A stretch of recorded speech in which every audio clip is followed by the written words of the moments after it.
ট্রাপিস্ট 1D এটা হলো star সিস্টেমের তৃতীয় এক্সোপ্ল্যানেট। এটা নিজের নক্ষত্রকে একবার সম্পূর্ণ প্রদক্ষিণ করতে মাত্র 4 দিন সময় নেয়, অর্থাৎ এই গ্রহে মাত্র 4 দিনে 1 বছর হয়। এটা তার নক্ষত্রের হ্যাবিটেবল জোনের ইনার রিজিয়ানে উপস্থিত আছে এবং এটা তার নক্ষত্রের থেকে প্রায় ততটাই সূর্যরশ্মি পায় যতটা পৃথিবী আমাদের সূর্যের থেকে পায়।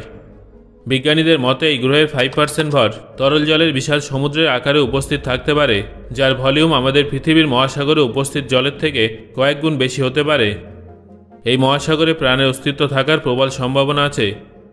এই এক্সোপ্ল্যানেটটার পৃষ্ঠের গড় তাপমাত্রা 9 ডিগ্রি থেকে শুরু করে 18 ডিগ্রি সেলসিয়াসের মধ্যে থাকতে পারে, যেটা যে কোনো ধরনের প্রাণের বিকাশের জন্য অনুকূল তাপমাত্রা বলে ধরা হয়। এই গ্রহে আপনার ওজন পৃথিবীর তুলনায় অর্ধেকই হবে। বিজ্ঞানীরা এখানে আমাদের পৃথিবীর মতোই একটা সক্রিয় বায়ুমণ্ডলের সন্ধান পেয়েছেন, যেটার পৃষ্ঠকে নক্ষত্রের থেকে আগত অতি বেগুনি রশ্মির হাত থেকে রক্ষা করে।